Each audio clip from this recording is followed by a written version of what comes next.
Assalamualaikum warahmatullahi wabarakatuh. Perkenalkan, nama saya Yulia Sikarama dengan NIM 210041003, jurusan Kurikulum dan Teknologi Pendidikan, Fakultas Ilmu Pendidikan Universitas Negeri Padang. Baiklah, sebelumnya saya akan memperkenalkan dosen pengampu saya, yaitu Bapak Nopri Hendy, SPD MPD. Selanjutnya saya akan sedikit membahas atau menjelaskan mengenai mata pelajaran muluk atau mata lokal. Yang pertama, dari segi pengertiannya, mata lokal adalah istilah untuk menyebutkan mata pelajaran tambahan di sekolah. Umumnya mapel yang ada di mata lokal atau muluk adalah mapel yang tidak semua di sekolah Indonesia mengujikannya kepada siswa. Mapel itu biasanya seperti bahasa daerah di masing-masing daerah sekolah. Selanjutnya, pengertian muatan lokal menurut para ahli. Yang pertama, menurut Supriyadi, muatan lokal adalah pendidikan mengacu pada karakteristik atau bobot yang lokal, yang sadar, dan pola sistemik tentang bagaimana kurikulum dijelaskan berdasarkan kapasitas, dan kepentingan lokal. Yang kedua, pusat kurikulum. Menurut pusat kurikulum, konten lokal merupakan kegiatan kurikuler untuk mengembangkan kompetensi yang disesuaikan dengan karakteristik dan potensi daerah, termasuk superioritas daerah dan yang materialnya tidak dapat dikelompokkan ke dalam mata pelajaran yang ada. Selanjutnya, yang ketiga, menurut Haromain, mata lokal adalah kegiatan kurikuler dalam mengembangkan potensi regional sebagai bagian dari upaya untuk meningkatkan kualitas pendidikan di sekolah. Selanjutnya, menurut Mulyasa, mata lokal adalah seperangkat rencana dan pengaturan berkaitan dengan isi dari isu yang teridentifikasi oleh daerah sesuai dengan keadaan dan kebutuhan masing-masing daerah dan cara di mana direktif digunakan untuk pelaksanaan kegiatan belajar. Dan selanjutnya ada juga menurut para ahli yang lainnya, selanjutnya mengenai landasan hukum mata lokal. Yang pertama, UU nomor 22 tahun 1999 tentang pemerintahan daerah, yang kedua UU nomor 20 tahun 2003 tentang sistem pendidikan nasional, yang ketiga PP nomor 19 tahun 2005 tentang standar nasional pendidikan, yang keempat Permendiknas nomor 22 atau 2006 tentang standar isi, yang kelima Permendiknas nomor 23 atau 2006 tentang standar kompetensi lulusan, yang ke-6 Permendiknas nomor 24 atau 2006 dan nomor 6 atau 2007 tentang pelaksanaan Permendiknas 22 dan 23 atau 2006. Yang ke-7 Permendiknas nomor 41 tahun 2007 tentang standar proses. Yang ke-8 Permendiknas nomor 24 tahun 2007 tentang standar sarana dan prasarana. Yang ke-9 Permendiknas nomor 19 tahun 2007 tentang standar pengelolaan. Yang ke-10 Permendiknas nomor 20 maksudnya tahun 2007 tentang standar penilaian pendidikan. Selanjutnya, menurut dari tujuan muatan lokal, yang pertama, kenali dan biasakan diri Anda dengan lingkungan alam, sosial, dan budaya. Yang kedua, memiliki kemampuan dan keterampilan dan pengetahuan tentang wilayah yang berguna baginya atau lingkungan wilayah masyarakat pada umumnya. Yang ketiga, memiliki sikap dan perilaku sesuai dengan nilai dan aturan yang berlaku di wilayah ini.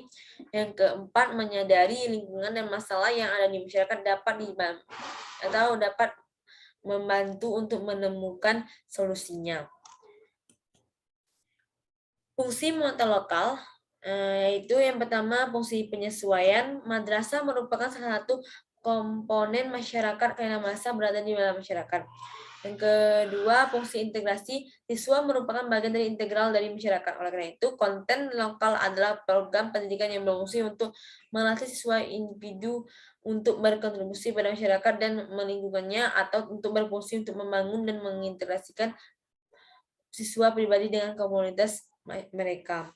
Yang ketiga, fungsi perbedaan. Satu siswa dengan yang lain berbeda. Konten lokal adalah program pendidikan yang fleksibel, sebuah program pendidikan yang perkembangannya disesuaikan dengan minat, bakat, keterampilan, dan kebutuhan siswa, lingkungan, dan wilayah. Selanjutnya, ruang lingkup muatan lokal. Yang pertama, lingkup keadaan dan kebutuhan daerah. adalah bahwa segala sesuatu di daerah tertentu pada dasarnya terkait dengan lingkungan alam sesuai dengan sosial, ekonomi, lingkungan dan lingkungan sosial budaya. Kebutuhan daerah adalah semua yang dibutuhkan oleh masyarakat di daerah, terutama untuk kelangsungan hidup dan peningkatan tingkat kehidupan masyarakat. Yang kedua, lingkup isi atau jenis motor lokal. Lingkup ini dapat mencakup bahasa daerah, Inggris, seni daerah, keterampilan dan kerajinan dari daerah, adat istiadat dan pengetahuan tentang berbagai karakteristik lingkungan alam sekitarnya, serta hal yang dianggap perlu oleh daerah yang bersangkutan. Selanjutnya, syarat pengembangan motor lokal. Yang pertama, harus mencerminkan visi misi serta tujuan mendasar dalam pengembangan motor lokal. Yang kedua, harus mencerminkan pengembangan kompetensi yang sesuai dengan ciri khas potensi daerah serta madrasah dalam pengembangan motor lokal. Yang ketiga, pentingnya motor lokal dalam daya saing madrasah harus tergambar dalam pengembangan motor lokal. Yang keempat, sumber daya madrasah memenuhi syarat dalam penyelenggaraan motor lokal. Yang ke 5. Rumusan SKL, SK, dan KD harus jelas dari berbagai macam motor lokal yang sedang dikembangkan. Yang ke-6. Pemaparan silabus yang diselenggarakan. Yang ke-7. Model pelaksanaan dan penilaian harus jelas. Selanjutnya, langkah pengembangan motor lokal melalui pembelajaran. Yang pertama, mengidentifikasi kondisi lokal baik dalam kaitannya dengan kondisi lokal dan dengan kebutuhan daerah tertentu. Yang kedua, menentukan fungsi dari komposisi motor lokal. Yang ketiga, menentukan bahan studi motor lokal. Yang keempat, menentukan topik pembelajaran motor lokal. Yang kelima, mengembangkan standar kompetensi dan kompetensi dasar, silabus, dan rencana pelaksanaan pembelajaran dengan mengacu pada standar BSNP. Selanjutnya, mengenai pelaksanaan pembelajaran motor lokal. Menurut peraturan Kemendikbud nomor 81A tahun 2003 tahun 2013 adalah motor lokal diajarkan di setiap tingkat kelas, mulai dari tingkat pendidikan persatuan hingga unit pendidikan menengah. Terutama dalam pra-unit pendidikan, motor lokal tidak dalam bentuk mata pelajaran. Yang kedua, motor lokal dilakukan sebagai mata pelajaran yang terpisah dan atau bahan penelitian yang terintegrasi ke dalam mata pelajaran lain dan atau pengembangan diri. Yang ketiga, alokasi waktu adalah 2 jam seminggu ketika motor lokal adalah mata pelajaran khusus motor lokal. Yang keempat, motor lokal berjalan selama 1 semester atau 1 tahun atau bahkan lebih dari 3 tahun. Yang keempat, proses pembelajaran motor lokal mencakup 4 aspek, yaitu kognitif, efektif, psikomotor, dan tindakan. Yang kelima, ulasan pembelajaran motor lokal memprioritaskan kinerja, produk, dan portfolio.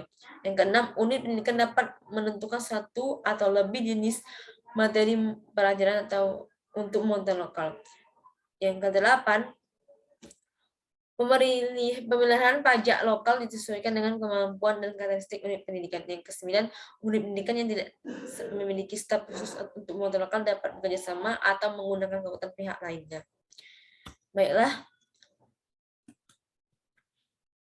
hanya itu yang bisa saya sampaikan. Mohon maaf jika ada salah dari saya akhiri. Wassalamualaikum warahmatullahi wabarakatuh. Terima kasih.